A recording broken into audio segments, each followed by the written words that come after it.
Hello दोस्तों, refix India के YouTube channel पे आपका फिर से स्वागत है। तो दोस्तों, आज की वीडियो में बात करेंगे। हमारे पास सेट है वीडियोकॉन कंपनी का, और फिलहाल इसके अंदर जो प्रॉब्लम है, सबसे पहले मैं आपको दिखा देता हूँ किस तरीके की दिक्कत हमारे को इसके अंदर देखने के लिए मिल रही है। यहाँ पे हम सेट को ऑन करते हैं, और ऑन करने के बाद इसकी अगर हम कंडीशन देखते हैं तो सेट को मैं ऑन कर लेता हूँ। अभी हमारा सेट जो है वो ऑन हो गया है, लेकिन अगर आप यहाँ पे देखेंगे तो इसके अंदर कोई भी पिक्चर हमारे को देखने के लिए नहीं मिल रही है, यानी कि ये पैनल हमारा नो पिक्चर की कंडीशन में है। तो भी फिलहाल इस पैनल को रिपेयर करते हैं और देखते हैं किस तरीके से हम इसको चेक करेंगे और रिपेयर करने की कोशिश करेंगे। फिलहाल इसके अंदर अगर आप पैनल देखेंगे तो AUO कंपनी का 39 इंच का ये पैनल है। यहाँ पे आप ये देख सकते हैं, ये पैनल का जो नंबर है वो यहाँ पे लिखा हुआ है। तो इसके अंदर अगर आप देखेंगे तो दो PCB इसके अंदर लगी हुई है, FFC के द्वारा ये कनेक्टेड है। तो अगर हम इसके अंदर सबसे पहले देखिए, टेस्टिंग हमारे को करनी पड़ेगी। मल्टीमीटर को सेट कर लेते हैं DC वोल्ट की रेंज पे। तो जब भी इस तरीके के पैनल आते हैं तो बेसिकली होता क्या है, ये सबसे ज़्यादा पैनल क्या होता है, इसके शॉर्टिंग होने के चांस सबसे ज़्यादा होते हैं। और यहाँ पे इसको हम देखते हैं, तो अगर आप यहाँ पे देखेंगे तो ये जो पैनल है ये हमारा नॉन HD पैनल है, और इसी में हमारा फुल HD का भी पैनल आता है सेम। तो अगर आप इसका वोल्टेज चेक करते हैं, 12 वोल्ट की सप्लाई हमारे को परफेक्ट तरीके से मिल रही है। इसके अंदर 12 वोल्ट ओके है। और ये जो 12 वोल्ट की सप्लाई है दोस्तों, ये जाती है हमारे DC टू DC सर्किट में।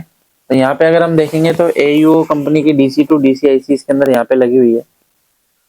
और ये जो DC टू DC IC है, इसके अंदर सबसे पहले हमारा जो वोल्टेज बनता है, अगर आप यहाँ पे देखेंगे 3.3 वोल्ट की सप्लाई है। क्योंकि होता क्या है कि अगर नो पिक्चर की कंडीशन में है, अगर हमारा 3 वोल्ट नहीं बनेगा तो भी नो पिक्चर की कंडीशन में रहेगा। और ये जो हमारा 12 वोल्ट है, जो कि मेन सप्लाई है हमारी, जो कि मदरबोर्ड से आती है, अगर ये भी वोल्टेज हमारी नहीं बनेगी तब भी हमारा सेट जो है वो नो पिक्चर की कंडीशन में रहेगा।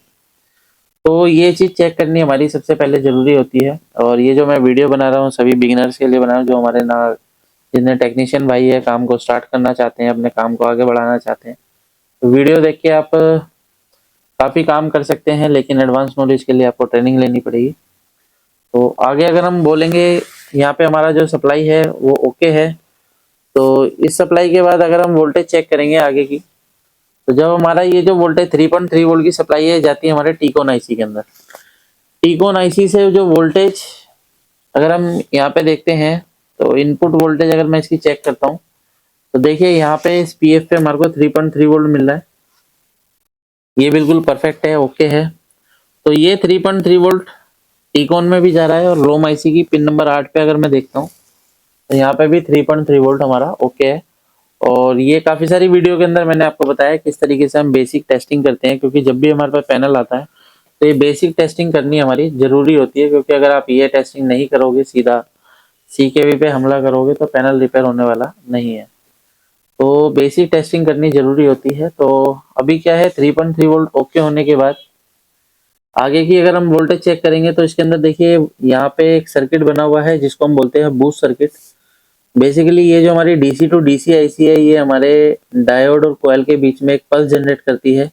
इस IC के अंदर एक MOSFET होता है, जो कि वोल्टेज को बूस्ट कराने के लिए स्विचिंग करता है।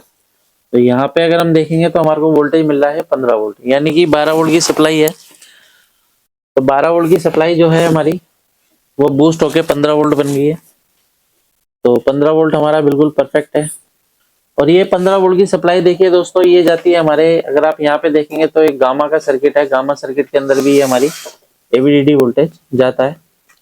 और ये AVDD वोल्टेज हमारे काफ़ी सारी, यानी कि जितनी भी हमारी कोफ लगी हुई है, यानी कि इसको बोलते हैं सोर्स कोफ, सभी कोफ IC के अंदर ये वोल्टेज हमारी AVDD जाती है। और AVDD से हमारा और भी वोल्टेज बनेगा। जैसे AVDD बनने के बाद अगर हमारा AVDD नहीं बनेगा, तो ये IC हमारी DC IC प्रोटेक्शन मोड में चली जाती है। तो फिलहाल AVDD हमारा ओके है। और AVDD के बाद हमारा जो वोल्टेज बनेगा वो VGH और VGL बनेगा। तो VGL वोल्टेज अगर मैं यहाँ पे चेक करता हूँ, तो इसके अंदर हमारे को सर्किट देखना पड़ेगा कौन सा है। तो यहाँ पे अगर हम देखेंगे तो यहाँ पे हमारा लिखा है VGH। और VGL के लिए जो सर्किट है, अगर आप यहाँ पे देखेंगे तो VGL हमारा यहाँ पे मेंशन है, ये VGL लिखा हुआ है। तो बीजीएल के लिए अगर आप देखेंगे तो यहाँ पे एक डायोड लगा होता है। तो यहाँ पे अगर मैं सप्लाई चेक करता हूँ तो -9 वोल्ट की सप्लाई मेरे को यहाँ पे देखने के लिए मिल रही है, और ये वोल्टेज भी हमारा परफेक्ट है। और ये हमारी वोल्टेज अगर सारी ओके हैं तो इसके बाद हमारे को वोल्टेज चेक करनी होती है, जो कि हमारे गेट लाइन की वोल्टेज होती है। तो अगर आप यहाँ पे देखेंगे तो दोनों साइड हमारी गेट लाइन होती है, जिसको हम CKV वोल्टेज भी बोलते हैं, लेकिन ये हमारा AUO का पैनल है। तो इसके अंदर LC1 2 3 4 HC1 HC2 HC3 इस तरीके से हमारे लिख के आता है।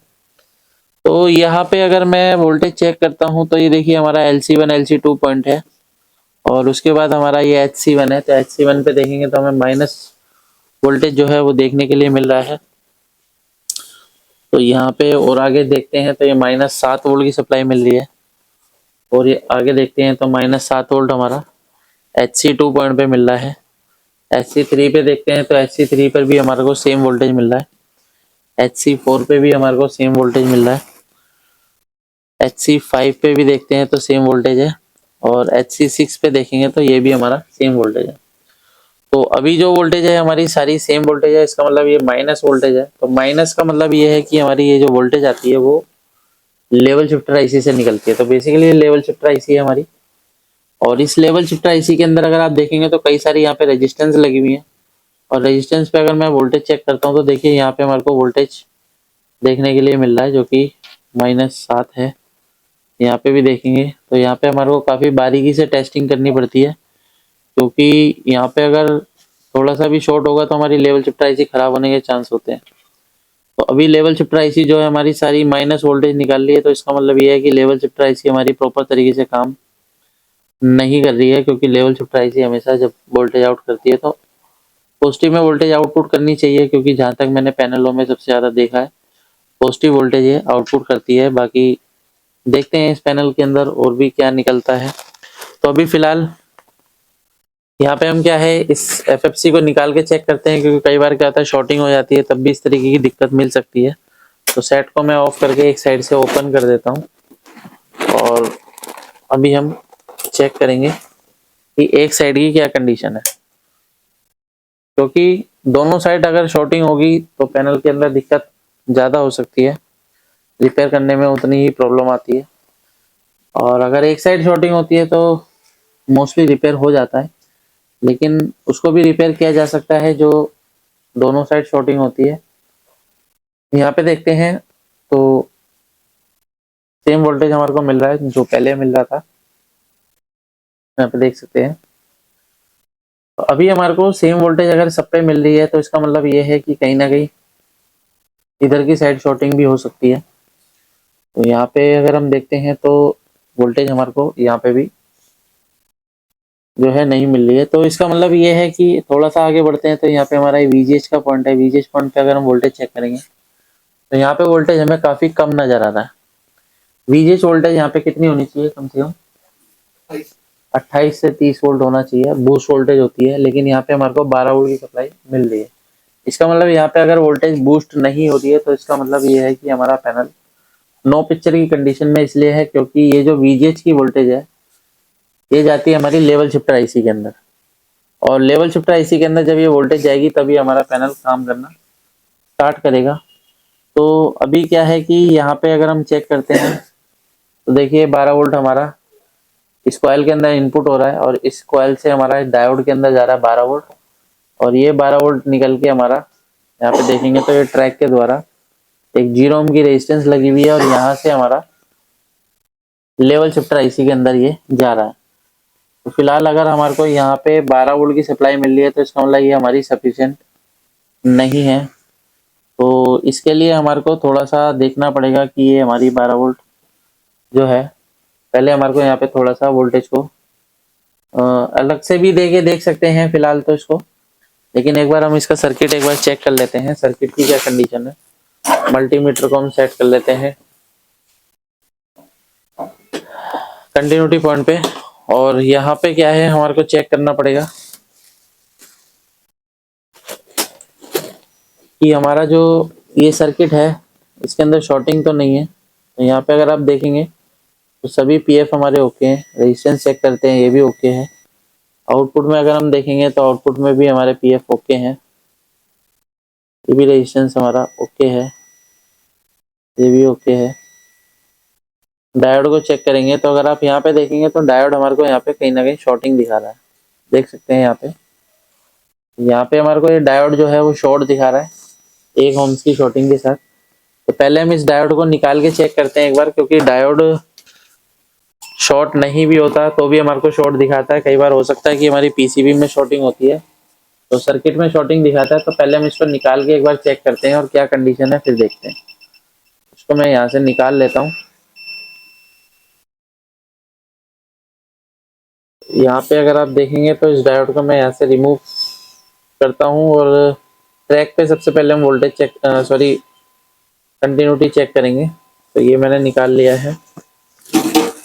अभी मैं ट्रैक पे अगर चेक करूँगा तो ट्रैक की क्या कंडीशन है, ये देखिए ट्रैक हमारा ओके है। और डायोड को चेक करते हैं तो डायोड की क्या कंडीशन है, डायोड हमारा शॉर्टिंग है। तो डायोड अगर हमारा शॉर्ट है तो इसका मतलब इसकी वजह से हमारा जो वोल्टेज है वो बूस्ट नहीं हो रहा है, क्योंकि जब हमारी आईसी जो कि डायोड के एनोड पे पल्स जनरेट करती है तभी हमारी जो वोल्टेज है बूस्ट होना स्टार्ट होती है, क्योंकि वो मोसफेट पल्स जनरेट करता है। अभी इसको हम साइड करके थोड़ा सा दूसरी पीसीबी में से देखते हैं कोई डायोड निकाल के, और इसको हम चेक कर लेते हैं। यहाँ पे बहुत सारे डायोड हैं तो फिलहाल हम यहाँ पे एक डायोड चेक करके लगाते हैं। तो यहाँ पे मैं डायोड मोड की रेंज पे लगा लेता हूँ। तो ये हमारा डायोड है, यहाँ पे हम इसको रिप्लेस करके देखते हैं। ये हमारे को ओके नजर आ रहा है। तो इस डायोड को हम यहाँ से निकालेंगे, इसलिए पीसीबी होनी हमारे पास जरूरी होती है, क्योंकि जो भी स्पेयर पार्ट्स होते हैं वो हमारे को जो खराब पीसीबी होती हैं उनमें से निकाल के हमारा काम चलता है। तो दोस्तों इस तरीके से आप रिपेयर करते हैं प्रॉपर तरीके से तो ही आप प्रॉपर काम कर सकते हैं। अभी इस डायोड को मैं यहाँ पे शिफ्ट करता हूँ और कंडीशन देखेंगे इसकी क्या रहती है।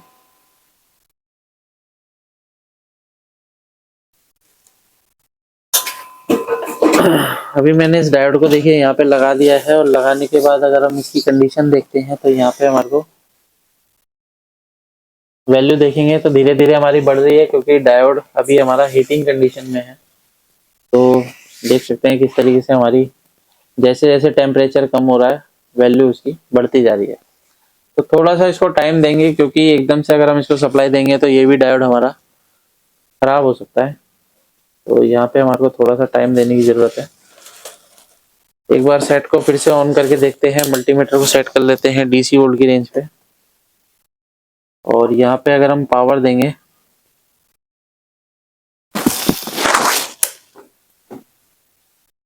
सेट को मैं ऑन कर लेता हूँ।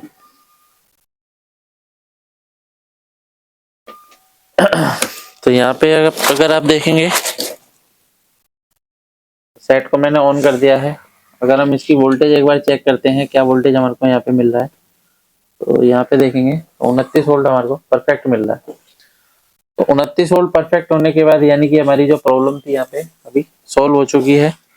तो यहाँ से हमने एफएफसी को निकाल लेता है, इसको हम वापस से लगाएंगे और पिक्चर की कंडीशन एक बार देख लेते हैं पिक्चर की क्या कंडीशन रहती है। तो ये अभी हमारा पैनल जो था वो फुल शॉर्ट कंडीशन में था, जिसको हमने रिपेयर किया है। तो अभी मैं इसको यहाँ से निकाल देता हूँ, पकड़ो। अभी सेट को ऑन करने के बाद हम चेक करते हैं क्या कंडीशन है सेट की। तो यहाँ पे आप ये देख सकते हैं सेट हमारा ऑन हो गया है। पिक्चर देख लेते हैं, थोड़ा सा टाइम लेता है कई बार सेट। ये देख सकते हैं यहाँ पे नो सिग्नल लिख के आ गया है। पैनल हमारा बिल्कुल फर्स्ट क्लास तरीके से ओके हो चुका है। इसका अगर आप यहाँ पे देखेंगे तो ये मेन्यू वगैरह भी हमारा प्रॉपर खुल रहा है। तो सेट अभी हमारा परफेक्ट तरीके से चल रहा है। इस तरीके से हम किसी भी पैनल को रिपेयर कर सकते हैं। अगर आपको वीडियो पसंद आए तो वीडियो को लाइक करें, शेयर करें, कमेंट करें। Thank you friends.